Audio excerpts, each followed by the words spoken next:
Hello friends, welcome to our daily MCQ series day 4 where we'll be seeing joining questions today. In oxyacetylene gas welding, temperature at the inner core of the flame is around. This is a direct question. When the flame, we know that in the inner part, the flame temperature is around 3200. So the correct answer will be B, 3200. Two 1 mm thick steel sheets are to be spot welded at a current of 5000 ampere. Assuming effective resistance to be 200 micro ohm and current flow time of 0.2 seconds, heat generated during the process will be 0.2 joule, 1 joule, 5 joule, 1000 joule. So the only single formula that can be used for all the heat generated problems is Q equals to VIT, where V is voltage, I is current and T is the time. Always use this formula. Now in this question, we have the current but we don't have the voltage. So we have to convert the voltage into its effective form. As we know, V equals to IR. So the voltage will be IR, so I square R T. And putting these values, I as 5000, R equals to micro, so 200 into 10 to the power minus 6, and T equals to zero point 0.2. So this will give at 1000 joules. So answer will be D. Next question, the strength of the braid joint decreases with the gap, increases with the increasing gap, decreases and then increases with the gap, increases and then decreases with the gap. So first we have to know what is the brazing. Brazing is a type of welding or soldering joint where the effective components, the two components that are to be joined, are not melted. Only the filler material is melted and both the parts are joined. So the capillary action is used for this joining. So as the capillary action, we know that a small thin tube, water raises in it. So when the tube thickness is very small, only then the water will be taken up through the capillary action. And if the tube thickness uh, increases, then the capillary action won't function. So we have to take into consideration the capillary action. So initially it will increase, but if the distance is too much, it will decrease. So the option D will be suitable for this. In an arc welding process, the voltage and current are 25 volts and 300 ampere respectively. The arc heat transfer efficiency is 0.85 and welding speed is 8 mm per second. The net heat input in joule per mm is 64, 797, 1103, 79,700. So the process here will again be same. We have V, we have I, and the speed. We have speed instead of time. So the speed will be divided because that will give the time part here. So we'll get the second from here. So we have to divide it, and then we have efficiency. This will reduce the heat input. So this will be multiplied directly. So what we'll have, the formula will be efficiency in multiplication and the speed in denominator, so as to get here a T. This will make the Q. So 0.85, 25 will be the voltage, 300 will be the current, and divided by 8 is the speed, giving out 796.875. So answer will be D. Next is, which of the following is a solid state joining process?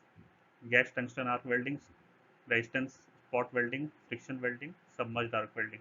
So first we have to understand what is solid state joining processes. The parent material means the two pieces that we are trying to join will be in the solid state even after the joining and before the joining. There won't be any change of state.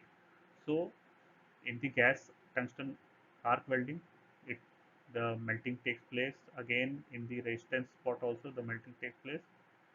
Uh, so there are certain welding types that don't melt the original uh, parent material. So we have should remember their name. First is the cold welding, second is the ultrasonic welding, explosive welding, diffusion welding, forge welding, friction welding. All these welding types are type of solid state joining processes. So these should be directly selected.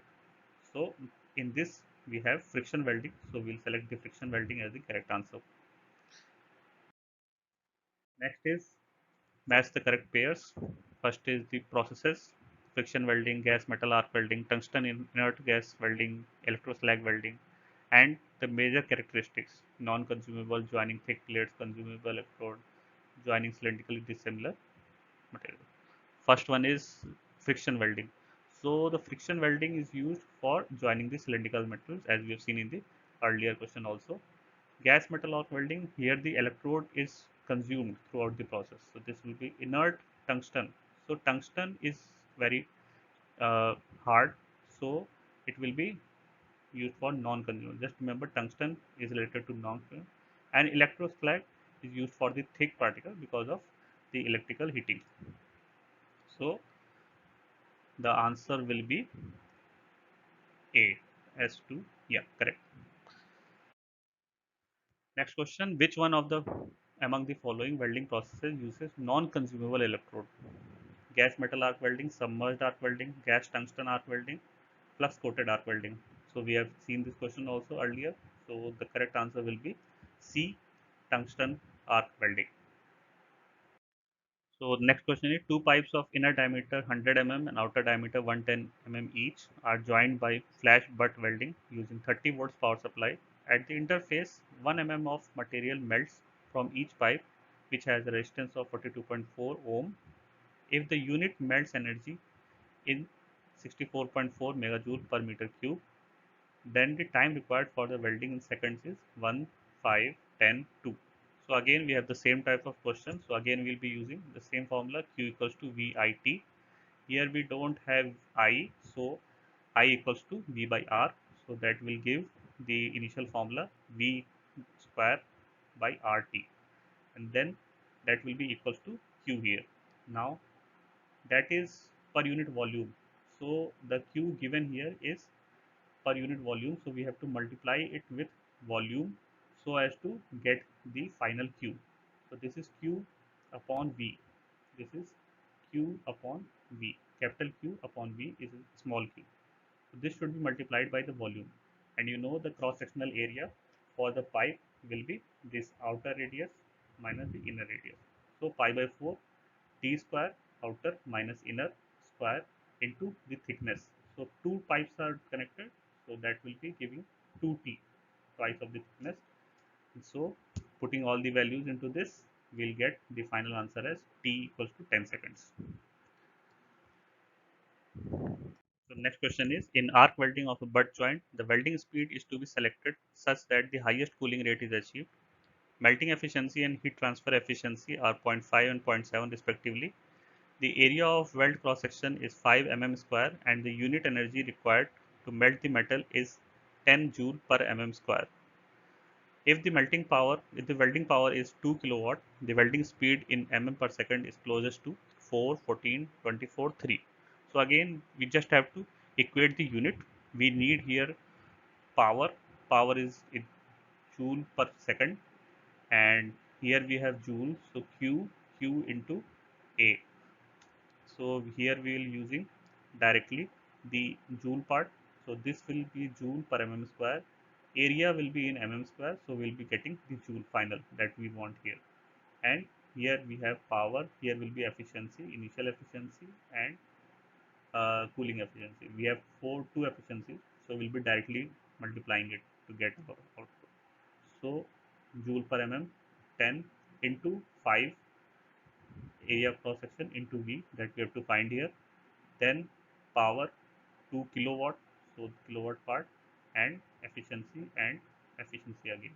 So we don't have to remember all the formula, we just need to balance these equations based on their units to get the joule. So final answer will be V equals to 14 mm. Answer will be B.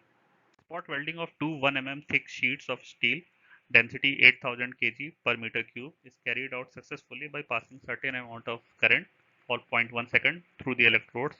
The resultant weld nugget formed is 5 mm diameter and 1.5 mm thick. If the latent heat of fusion of steel is 1400 kJ per kg and the effective resistance in the weld operation is 200 micro ohm. The current passing through the electrodes is approximately 1480, 3300, 4060, and 9400. So again, first we have to find the Q. So here is Q, but it is divided by kg. So we have to somehow multiply it with kg, mass. Mass can be obtained from density. Density equals to mass upon volume. So mass can be calculated by density into the volume of the bead. So here we have the volume. So this will be the area and the thickness. So we'll get the volume. Yes. So first we have to calculate the volume, pi by 4 d square into thickness. So this will give you the volume. This volume will be multiplied then by the density here, density into volume. This will give the mass into the latent heat. This will give the Q. After getting the Q, then the question is the same. I square RT we will be using, that we are using from the first question, and this will give out the final T. So that will be 4060. So the correct answer will be C. Okay.